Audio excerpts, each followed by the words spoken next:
உன் வாழ்க்கையில தோல்வின்றது ஒரு டெம்பரரி கண்டிஷன். ஆனா நீ விட்டுற பத்தியா ட்ரை பண்ணாம அதுதான் அந்த தோல்வியை பெர்மனன்ட் ஆக்கிது உன் லைஃப்ல.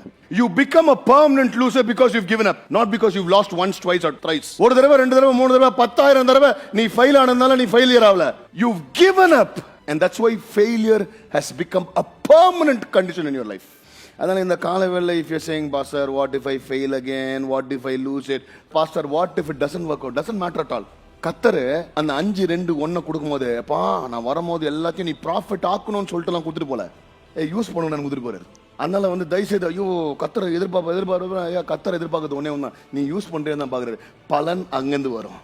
சபையை குறித்து பேசும் போது பவுல் இப்படியாக சொல்றான், எப்பா விதைக்கிறது நான் இருக்கலாம், நீர் ஊத்துறது அப்போலவா இருக்கலாம், ஆனா விளைய செய்கிறது யாரு?